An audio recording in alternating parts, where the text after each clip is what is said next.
Ano nga ba ang saysay ng arbitral ruling on the West Philippine Sea? What does it say and what does it not say? I'll try my best to simplify it. Kaya basics muna tayo. The 2016 arbitral ruling decided on marine and maritime issues and not territorial issues. Magkaiba kasi yan. Hindi mo naman pwedeng ariin ang karagatan, so di mo siya matatawag na teritoryo mo. Pero sabi ng United Nations Convention on the Law of the Sea o UNCLOS, ang bansang may kadikit na karagatan ay may sovereign rights sa 200 nautical miles ng dagat mula sa shore nito. Yan yung tinatawag na Exclusive Economic Zone o EEZ. Ano naman yung sovereign rights? In a nutshell, it means na technically hindi mo pag-aari ang EEZ mo. Pero, ikaw lang ang bansang may karapatan na makinabang sa kahit anong resources na matatagpuan doon. Yung tinatawag nating West Philippine Sea ay, roughly speaking, yun yung part ng South China Sea na sakop ng EEZ natin. Okay, let's proceed.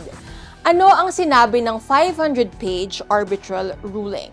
First, invalid daw yung 9-dash line claim na ngayon ay nag-evolve na into a 10-dash line ng China. Imbento lang kasi ng China yon na kesyo historical right daw nila. The court said it has no basis in UNCLOS.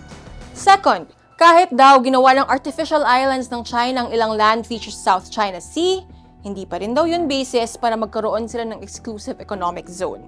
That means, kahit pa i-claim ng China ang mga features na iyon like Subi Reef and Mischief Reef, hindi pa rin siya basis para angkinin ng China yung dagat sa paligid nila. Therefore, pasok pa rin siya sa EEZ ng Pilipinas, which means intact ang West Philippine Sea. Third, unlawful daw ang panghaharas ng China sa mga barko at bangkang Pilipino sa West Philippine Sea.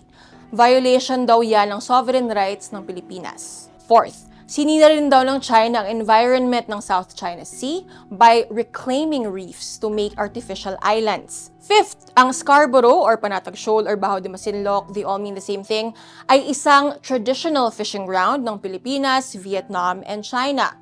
Which means hindi tayo pwedeng pagbawalan na pumunta doon, kaso China has been doing that for more than a decade. Okay, so ano naman ang hindi ginagaranti ng arbitral ruling?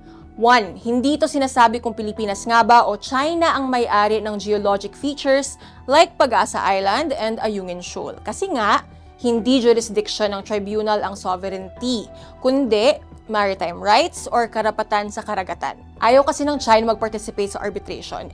Para i-decide ang sovereignty, kailangang pumayag at sumali ang China sa paglilitis. And there's very little chance of that happening. Itong maritime arbitration nga, di sila nag-participate. What more sa usapang teritoryo? And 2, kahit na physically nasa loob ng EEZ ng Pilipinas ang Scarborough Shoal at sobrang mas malayo siya sa China at Vietnam, hindi pa rin nadesisyon na ng tribunal kung sa Pilipinas nga ba siya. Again, because it was not the forum for that issue. So ang tanong, legally binding ba ang ruling? Oo naman. Bakit hindi sumusunod ang China? Kasi ayaw nila at naninindigan pa rin sila sa kanilang supposed historical claims. Wala naman kasing pulis na magpaparusa sa China sa paglabag sa ruling. Kaya, importante ang aksyon ng Philippine government to shore up support for the arbitral ruling para mapilit ang China na sumunod dito. Kung gusto niyang tratuhin siya na maayos at law-abiding na miyembro ng international community.